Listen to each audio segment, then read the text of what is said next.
Hey guys, Welsknight here, and welcome back to another episode of DesignTech. And in today's episode, we are on a quest. We are on a search, we are on a hunt, because we need to find ourselves a blizz so that we can make cryotheum. Easier said than done. They only spawn in snowy, cold biomes, and I don't think an extreme hills counts. Maybe it does, but I don't think it does. So we need to go off into the world and see if we can find ourselves some sort of frozen tundra biome or something similar, because we need to find a blizz. And I did bring some safari nets with me as well, so any sort of animals or anything like that that we still need, we can get them using a safari net. In fact, I think I'm going to capture this chicken, because I don't think I have a chicken yet. I do already have a sheep and some of that kind of stuff. But that is the plan. So let's head off, and I want to talk a little bit as we're kind of on this journey together. I want to talk a little bit kind of about my plans for the future of DesignTech. So right now, we're kind of working in an area, and we've been doing a lot of technical stuff. We haven't really done a whole lot of building. We've been doing a lot of technical stuff, and that's because I'm essentially in like the setup phase right now, where I'm trying to get all my farms up and rolling. I'm trying to get lots and lots of resources and things like that, because basically the goal of DesignTech is to essentially get creative mode in survival, if that makes any sense. The goal is to get so many resources and all sorts of stuff like that that you're basically in creative mode, except you're not. So that's kind of the goal, and that involves a lot of farms and a lot of technical stuff and a lot of automation and a lot of things like that. So we've been doing a lot of that kind of stuff, and I'm sure there's some of you who are really kind of looking forward to the building. I know there are some of you who watch this, who watch my modded stuff to see automation and stuff like that, which is kind of amusing to me because I'm really not a very technically minded person compared with a lot of other YouTubers out there. But it's, I still enjoy it. I still have fun with it. And I'm sure there's, derping around is entertaining to an extent. So I do appreciate you watching, even though I'm sure you spend probably about half the time when I'm trying to do automation stuff, face palming, but that's okay. So anyway, what I'm doing right now is a whole lot of technical stuff, a lot of farms, a lot of, things like that. Soon, what will happen is once I get a few more different things set up, and once I get a couple more things established that I haven't already, we're going to actually probably be leaving that area and finding a new area where we will set up and start building. And for those of you who watch my vanilla single-player series, Kingdoms, we're going to do kind of... Ooh, hello, Dark Steel. Onions? I don't really need onions. For those of you who watch my vanilla single-player series, Kingdoms, we're going to be doing a lot of that type of stuff. We're going to basically be building different areas and kingdoms and things like that. I need that full guard, thank you. And we'll be coming up with like lore and a backstory for each of these areas and things like that as well. So that is the eventual goal, is to get to the point where we can do that. However, there is still some setup things that we have to do first. So, and the other thing too is when we eventually move to this new area, we're not going to completely stop doing technical things. For those of you who are interested in that sort of things, we will still be doing some technical stuff. We're not just going to completely abandon that, because where's the fun in that? So I'm thinking the first place that we set up, the first village or town or whatever that we build, is going to be a relatively modern, maybe even slightly futuristic area, because unlike Kingdoms, my single-player series, I've got a lot more blocks to work with that really kind of fit like a futuristic, modern theme, whereas Kingdoms is really kind of medieval, and it's really kind of meant to be medieval, and this is a really nice village. Hello. I see railcraft. I see another blacksmith. Yeah, let's stop in and check it out. Why not? We'll take a peek. There's leaves in places. Dark steel. Sure, I'll take the apples and the dimlets. Cool. Hey, the more dark steel we can get, the better. Anything good in this chest? Regular coal, not really. Ooh, but these apiaries are quite useful. I'll take those, and those get us bees as well. I do want to get into bees at some point. Bees are something that I've never really played around with, like ever. So that'll be really kind of a fun learning experience, I think. I want to get into bees, maybe not like the super complicated, like, I'm not going to go like all out bees, but I definitely want to play around with them a little bit and kind of experiment and at least kind of learn the basics of them. So that's kind of one of my goals that I'm hoping to accomplish as well. Still haven't come across any sort of snowy biome yet, though. And you know what? I probably shouldn't have slept because I don't think blizzes spawn in the day. That was probably a bad decision on my part. Then again, I mean, we haven't actually found a snowy biome, so maybe it's not that big of a deal. Cherry wood. This is, for anyone who doesn't know, I've said it many times in many of my other modded series, cherry wood might be my favorite modded wood. Like, I love cherry trees. I think they're absolutely beautiful. And I love cherry wood as well. So let's see, we have pink cherry saplings, so I want to get a couple white cherry saplings too. Let's grab some of these. Just look at all that stuff coming in. Man, it's flying in. This isn't going to do us any good anymore. We're too far away. But pretty much all of... Oh, no! Oh, I just sent my safari nets home. Oh, why did I do that? That was so dumb of me. I'm going to head back to base. It's only 2,500 blocks. All right, guys. I am back. And I got my safari net. I can't believe I did that. That was so incredibly foolish of me, but whatever. It's fine. Let's just kill this king slime. I'd like to get some of the goodies that this thing drops. We'll see if it dropped anything good after we've killed... Oh, there's another one right over there. We got a miniature yellow heart. I actually need the red ones more than I need the yellow ones, believe it or not. Let's kill this king slime too. Sure, why not? Go ahead. These things are actually... I could probably set up some sort of like an automated farm for these guys because they spawn so often that it wouldn't be that incredibly difficult to do. There's one more little guy down here. I think that's almost all of them. Okay, so let's send that stuff home. And let's put our safari nets in here where I can't accidentally send them home like a noob. Oh, that was so incredibly dumb of me. Okay, so now we need to find ourselves a snow biome, and I don't think this area looks promising. It is getting dark, and I think I'm going to leave it dark in case we stumble across one. But this is all kind of warmer biomes, so I don't know if this is going to work out very well. But I'm going to look for a while. We'll see what we can find, and then I'll come back to you. All right, guys, I am back, and I didn't find a blaze, but I did find a blitz, which I caught. So that's something that may come in handy at some point. I don't know that we'll really need it.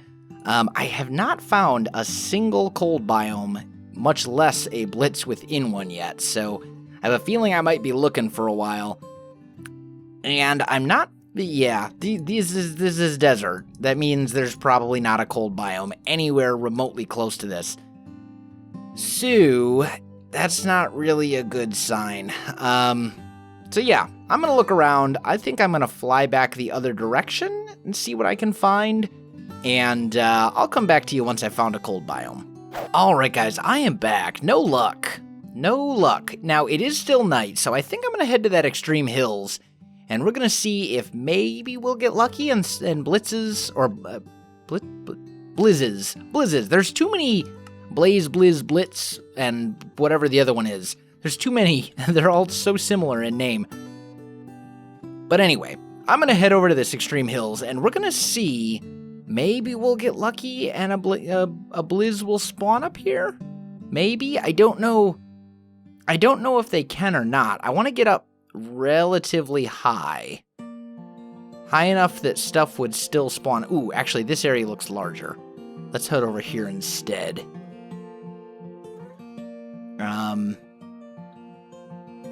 Yeah, this is definitely a larger area. And it is night now, so stuff can spawn.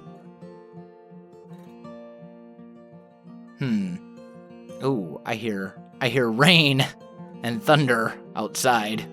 This is not good. The weather around here has been a little weird lately. Like, it'll be super nice, blue skies, and then suddenly it'll be like hail and downpour, and then 5 minutes later it'll be blue skies again. It's so bizarre.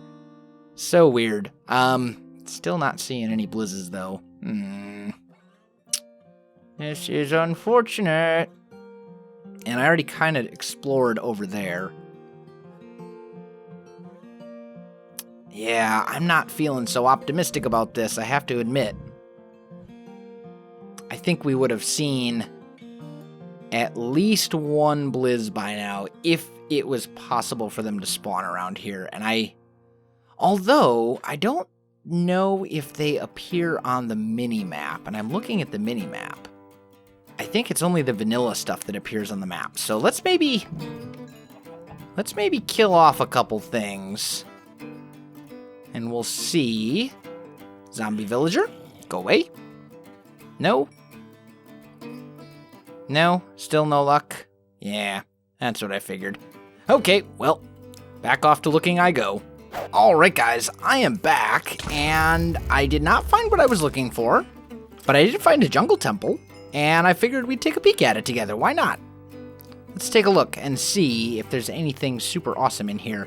Now, I've never really been one that's good at redstone traps and things, so we're just going to disable said redstone traps and things.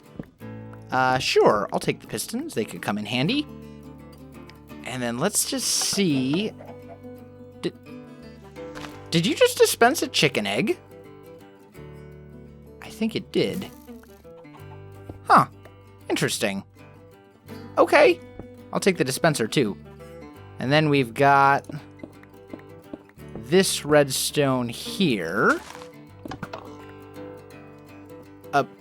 It dispensed a pig named Sheep? What is even going on? I don't even know. I don't even know. I'm just gonna go ahead and send all that stuff home. I can't even. Yeah, whatever. Okay, so wasn't really anything too good here, but we did find another division sigil just in case we somehow lose our other one. And we found a pig named Sheep. Alright guys, I am back, and I was not able to find what I was looking for, so I went back to base. I must have traveled 5,000 blocks? Well, and that was just in that last trip.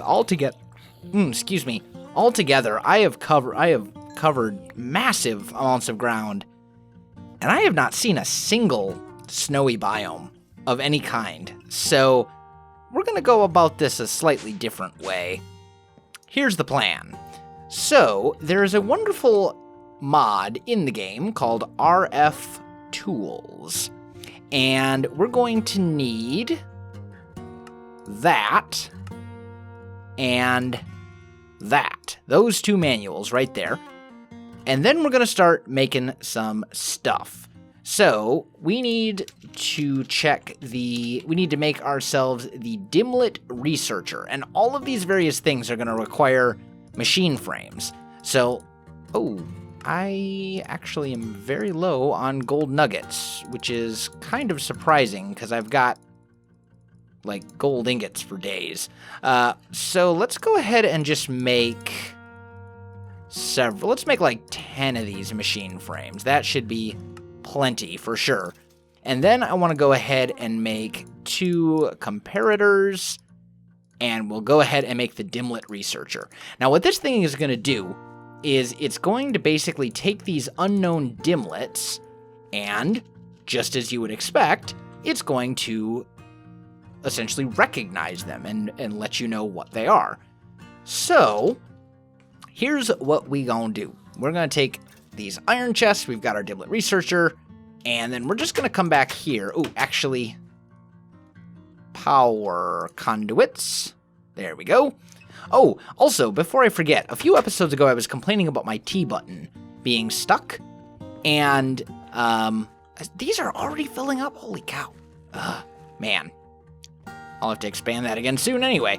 Anyway, I was complaining about my T key on my keyboard being stuck, and a lot of you said, oh, that's just an issue with the ME system in general. And that is true, but I was also having the same problem in some other games as well. So I did go ahead and order myself a new keyboard, because the keyboard that I've been using is like a Logitech G110. I had to look at the keyboard. It's a G110, and I've had it for years. I've had it like, oh man, for 4 or 5 years now, and with the amount of time that I've been using it, I'm amazed that it's held up as long as it has. So no complaints, but I'm overdue. It's time. It's time for me to get a new computer, or not a new computer, a new thingamabob. I know what I'm talking about. I forget what it's called, but I know what I mean. Anyway, so let's connect up this Dimlet Researcher here. We'll let that thing fill up, and then we want to output items and insert them into this. No, we don't. Just kidding. That would be a terrible plan because they all have different metadata. Tell you what, let's do this. Let's do a search for chests, and we'll make a gold chest and upgrade that right away to a diamond chest. And we will output it to that instead. So let's just put that right here. Actually, no, let's put it right here. And we'll go like this. I'll grab my Yeta wrench, and we want to get rid of that one. Change this to insert, change this to extract always. And now when I dump this in here, it should output them over here. Now, the other thing that I want to do is I want to make sure that I can check. I don't want to have to put all of these in manually. So once again, we'll just do a really easy little fix here. I'll take this iron chest. We'll put it right here. I'll put an item conduit like that. Once again, disable that hookup. Insert. Extract always. And we'll put all of our unknown dimlets in here. And they'll just channel through as this thing goes, and we'll start finding all sorts of new dimlets. And we'll be able to use these to essentially make our own dimensions and stuff. And what my hope is that one of these dimlets that's going to pop up will be a snowy biome of some sort. That's what I'm hoping. Like that one, Cold Taiga Hills, that's probably a snowy biome. That one sounds actually very promising. That might be exactly what we need. But anyway, RF Tools is a pretty big mod, and we will barely scratch the surface of it, even in the next episode. As for this one, guys, I am out of time. So even though we didn't really accomplish a whole lot today, we did get some good talking done. We got some good things that we talked about and that kind of needed to be talked about. So I'm still going to call it a win, and, we'll be back tomorrow to dive into RF Tools and maybe get some dimension hopping going. So guys, if you enjoyed this video, don't forget to like, subscribe, and leave me a comment. I do appreciate it, and it really helps out my channel. You can also find me on Facebook, Twitter, and Twitch. There are links in the video description below, so check that out as well. Otherwise, guys, thanks for watching, and I'll definitely see you next time.